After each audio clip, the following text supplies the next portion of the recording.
નમસ્તે વિદ્યાર્થી મિત્રો, હું છું ભાર્ગવ લાઠિયા અને સ્વાગત છે તમારું આપણી આ એજ્યુકેશનલ એક્સપર્ટ યુટ્યુબ ચેનલ ઉપર.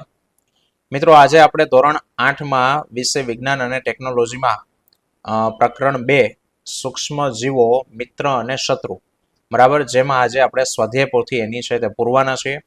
મિત્રો, ચેપ્ટર ઘણું મોટું છે, બરાબર, એટલે એક વિડીયોમાં આપણે બધું કવર નહીં કરીએ, વિભાગ એના પાડશું, બરાબર. તો આજે જોઈએ જેટલું ટૂંકું ટૂંકું જોવાય એ બધું આ વિડીયોમાં આપણે જોવાનું છે. ચાલો તો શરૂઆત કરીએ. પ્રકરણ નંબર 2, બરાબર, સૂક્ષ્મ જીવો આપણા મિત્ર તેમજ શત્રુ. ચાલો તો એની અંદર વિકલ્પમાં સૌથી પહેલા છે કે ભાઈ નીચેનામાંથી કયું એન્ટીબાયોટિક છે? તો એન્ટીબાયોટિક છે મિત્રો સ્ટ્રેપ્ટોમાઇસિન, એટલે કે બી આવશે. બીજું, મેલેરિયા થવા માટે જવાબદાર પ્રજીવ કયું છે? તો કે પ્રજીવનું વાહક પૂછ્યું છે. હા, તો પ્રજીવનું વાહક આવશે એનોફિલિસ માદા મચ્છર. વાયરસથી થતો રોગ, તો મિત્રો આમાંથી વાયરસથી પોલિયો છે, એ વાયરસથી થતો રોગ છે. મરડો શાના કારણે થાય? તો મરડો પ્રજીવને કારણે થાય, બરાબર. ટાઇફોઇડ, તો ટાઇફોઇડ છે એ બેક્ટેરિયાને સાલ્મોનેલા ટાઇફી નામના બેક્ટેરિયાને કારણે ટાઇફોઇડ થાય. નીચેના પૈકી બેક્ટેરિયાથી થતો રોગ કયો છે? છઠ્ઠામાં બેક્ટેરિયાથી થતો રોગ વિબ્રિયો કોલેરી નામના બેક્ટેરિયાથી કોલેરા થાય, એટલે ઓપ્શન એ આવશે. સાતમું, કયા સૂક્ષ્મ જીવોના કોષોમાં હરિત દ્રવ્ય હોય છે? તો હરિત દ્રવ્ય લીલની અંદર છે તે હોય. આઠમું, વાસી કે ભીની બ્રેડ ઉપર જોવા મળતી ફૂગને શું કહેવાય? તો કે બ્રેડ મોલ્ડ તરીકે ઓળખાય, બરાબર. નવમું છે, નીચેના પૈકી કઈ લીલ છે? તો લીલ છે ક્લેમિડોમોનાસ, એ લીલનું ઉદાહરણ છે. 10મું, નીચેના પૈકી એન્ટીબાયોટિક્સ નથી? તો સ્ટ્રેપ્ટોમાઇસિન છે, પેનિસિલિન છે, બરાબર, ટેટ્રાસાયક્લિન છે. એસ્પિરિન નથી, તો ઓપ્શન ડી એસ્પિરિન. ક્ષયનો ફેલાવો શાના દ્વારા થાય? તો મિત્રો હવાથી થતો રોગ છે કોલેરા, તો કે પાણી દ્વારા થતો રોગ. દુનિયામાંથી લગભગ નાબૂદ થઈ ગયેલો રોગ, તો કે શીતળા છે નાબૂદ થઈ, સ્મોલ પોક્સ. ડોક્ટર એલેક્ઝાન્ડર ફ્લેમિંગે શેની શોધ કરી હતી? તો મિત્રો અહીંયા લગભગ પેનિસિલિન. અને એડવર્ડ જેનર, બરાબર છે, એડવર્ડ જેનરે શીતળાની શોધ કરી હતી અને એલેક્ઝાન્ડર ફ્લેમિંગ એને પેનિસિલિનની શોધ છે તે કરી. 15મો, બીસીજીની રસી કયા રોગ સામે આપવામાં આવે છે? તો ક્ષયના રોગની સામે બીસીજી આપવામાં આવે. અને એઇડ્સ શેનાથી થતો રોગ છે? તો કે વાયરસને કારણે એઇડ્સનો ફેલાવો થાય.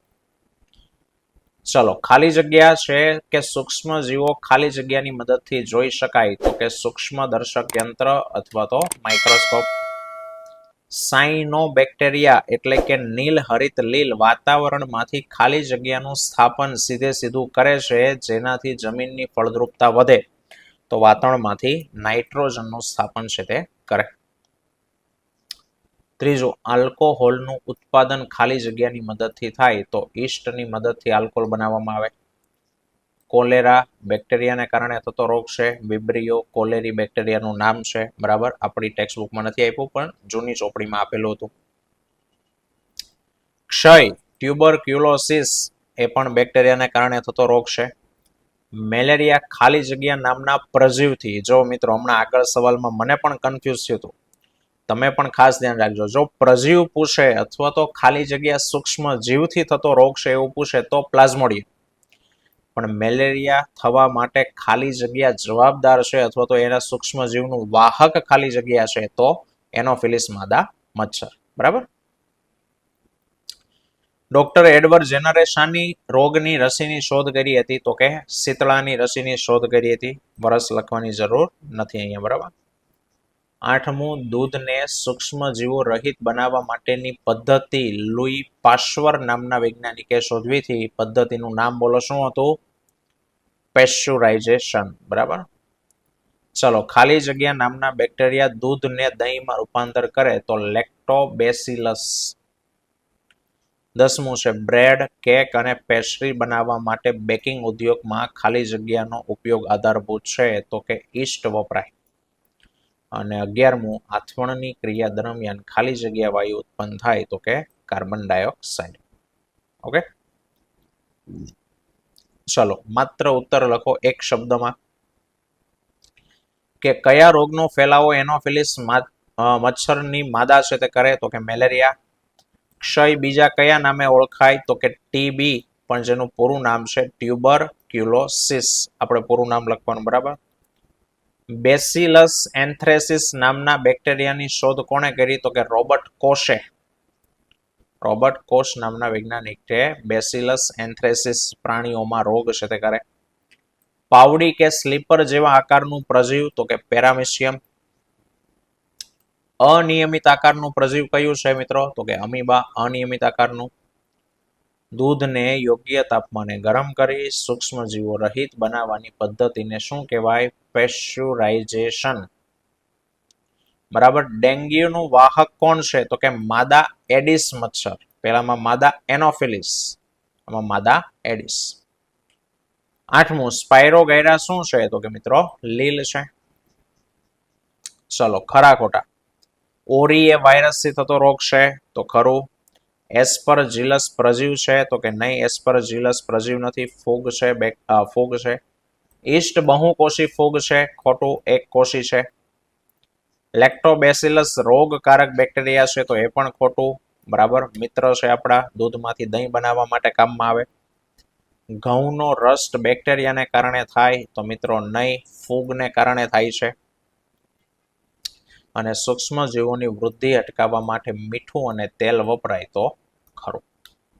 ઓકે, ચલો હવે છે એક વાક્યમાં ઉત્તર કે સૂક્ષ્મજીવોના મુખ્ય સમૂહ કયા છે, તો કે સૂક્ષ્મજીવોના મુખ્ય 5 છે. લીલ, ફૂગ, પ્રજીવ, બેક્ટેરિયા અને વાયરસ, એમ 5 પ્રકારે, પણ તમારી ચોપડીમાં 4 લખ્યું છે, વાસ્તવમાં 5 પ્રકાર છે. સો વાયરસથી થતા હોય એવા રોગોના નામ આપો, તો વાયરસથી થતા રોગમાં શરદી, ઇન્ફ્લુએન્ઝા, ઉધરસ, પોલિયો, ઓરી, અછબડા, એઇડ્સ, આ બધા વાયરસથી થતા રોગ. બેક્ટેરિયાને કારણે થતા રોગોમાં તો કે ટાઇફોઇડ છે, કોલેરા, પ્લેગ, બરાબર, ટીબી એટલે કે ક્ષય, આ બધા બેક્ટેરિયાને કારણે થાય. પ્રજીવથી થતા રોગોમાં તો કે ઝાડા એટલે કે મરડો છે, મેલેરિયા છે, એ પ્રજીવથી થાય. પ્રજીવોના 3 નામ આપો. 5મો સવાલ કહે છે તો કે અમીબા, પેરામિશિયમ અને પ્લાઝ્મોડિયમ, એ 3 પ્રજીવો છે. 6થો પ્રશ્ન છે ફૂગના 3 નામ આપો. તો મિત્રો બ્રેડ ઉપર જોવા મળતી bread mould, penicillium, aspergillus, yeast, mucor, બરાબર, બિલાડીનો ટોપ એટલે કે મશરૂમ, આ બધી ફૂગ કહેવાય. 7મો પ્રશ્ન છે કે ભાઈ એન્ટીબાયોટિક્સનું ઉત્પાદન કેવી રીતના થાય, તો કે ફૂગ અને બેક્ટેરિયા દ્વારા અથવા તો વિશિષ્ટ પ્રકારના સૂક્ષ્મજીવોનું સંવર્ધન એટલે કે ઉછેર કરી અને એમાંથી એન્ટીબાયોટિક્સ દવા છે બનાવવામાં આવે છે.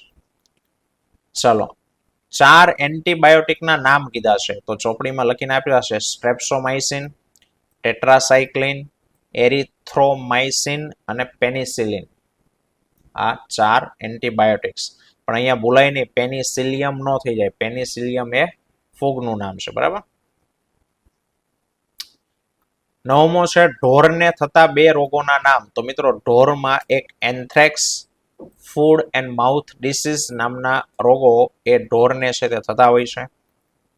10મો ફૂડ પોઈઝનિંગ એટલે કે ખોરાક વિષાત કતન કેવી રીતના થાય છે, તો કે ફૂડ પોઈઝનિંગ એ સૂક્ષ્મ જીવો દ્વારા દૂષિત કરવામાં આવેલો ખોરાકને ખાવાથી થાય. ખોરાકમાં સૂક્ષ્મ જીવો બેસી ગયા હોય ને એવો ખોરાક જો આપણા દ્વારા ખાવામાં આવે તો એનાથી ફૂડ પોઈઝનિંગ થાય, બરાબર.